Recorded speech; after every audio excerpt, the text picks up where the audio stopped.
I do have wonderful neighbors. I have neighbors like caregivers. When COVID began as a pandemic here in Arizona in March of 2020, it did take us by surprise. It was, oh my goodness, we've got to do something with this.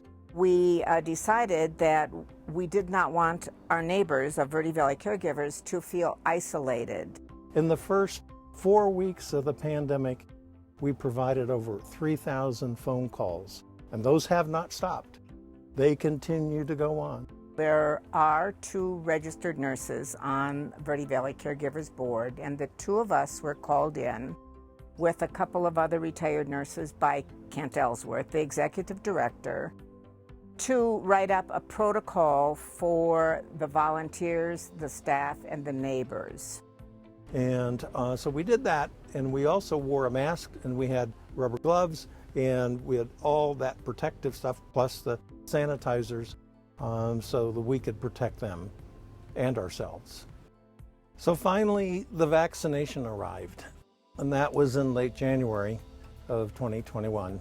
And we trained several staff here at the office, and for every call we had requesting help, we helped them. We made those appointments for them, and we also helped them get there.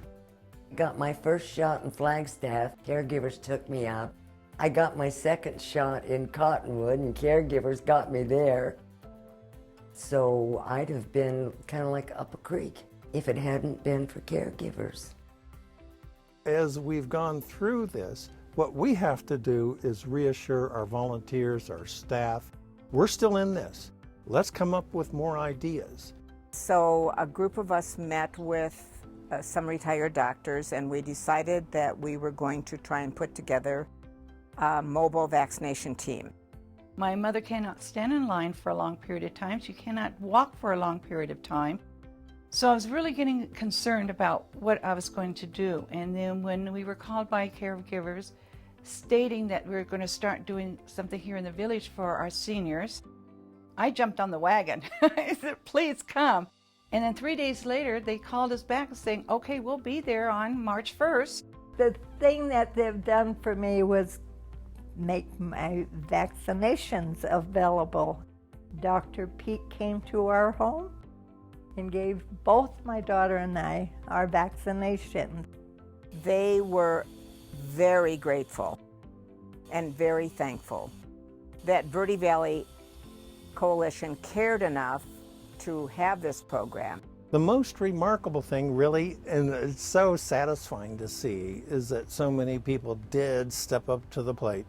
They all came together and said, yes, I'll help, count me in. I did do it because I knew people still needed to go to the grocery store and had doctor appointments. So I continued to do it, but we all wore masks, and so yeah, I kept doing it. There's always somebody there for me, and that's how I feel about caregivers. They're here for everybody, and they're here for the community. We never shut down, not for a single day, not for a single minute, throughout all of this. In fact, we worked longer and harder than ever before to be able to be responsive. We came together and we did it. I know that they will be there for me if I need them, and that's a good peace of mind to realize that I have someone to call on. If any person can donate it financially or using themselves and dedicate their time to it, it would be a good thing and deeply appreciated. You and I know that one of these days we might be right in that position, so I hope Verde Valley Caregivers are around as I progress. Your donations actually did help, made a huge difference in allowing Verde Valley Caregivers to expand its services to address the special needs of the pandemic. We couldn't have done it without them. I consider caregivers superheroes. Superheroes of the city, of the neighborhood, of the valley, anywhere they are. And support our superheroes, please. And you be a superhero too.